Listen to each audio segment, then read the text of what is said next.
अस्सलाम वालेकुम। आखिर पेंसिल जो है वो कितने लफ्ज़ लिख पाएगा या वर्ड्स लिख पाएगा, ठीक है।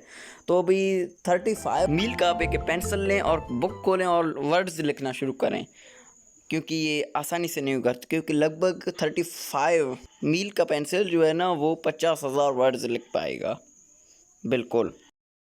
क्या डॉल्फिन सच में सोने के वक्त एक आंख खुला छोड़ता है? जी हाँ, तो अभी आप इस वीडियो को देखें और आपको पता लग जाएगा कि डॉल्फिन जब सोता है तो उसका एक आंख खुला होता है और एक आंख बंद होता है।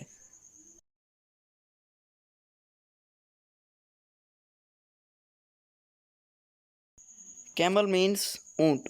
ऊंट को आप ज़्यादातर देखते होंगे कि डिज़र्ट में जो है ना ऊंट बहुत अच्छी तरीके से सरवाइव करते हैं, लेकिन कैसे करते हैं, इनमें बहुत सारी एबिलिटी हैं।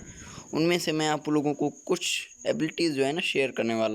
एबिलिटी नंबर 1, ऊंट की पलकें जो होते हैं वो 2 नहीं होते हैं, 3 होते हैं। जी हाँ। एबिलिटी नंबर 2, और जो ऊँट होते हैं ना वो सर्वाइव करते हैं जब डेज़र्ट में, तो तूफ़ान भी आता होगा ना। जब डेज़र्ट में तूफ़ान आता है तो हम कुछ नहीं देख पाते हैं, लेकिन ऊँट में ऐसा एबिलिटी है कि वो डेज़र्ट में तूफ़ान जितना भी हो वो देख पाते हैं। ये एबिलिटी बेहतरीन है ऊँटों में, क्योंकि इस वजह से वो डेज़र्ट में भी बहुत अच्छी तरीके से सर्वाइव कर लेते हैं। तो आज के लिए इतना। अगर आपको वीडियो पसंद आया तो लाइक करें और चैनल को सब्सक्राइब करें, बेल आइकन ज़रूर दबाना। तो आज के लिए अल्लाह हाफ़िज़।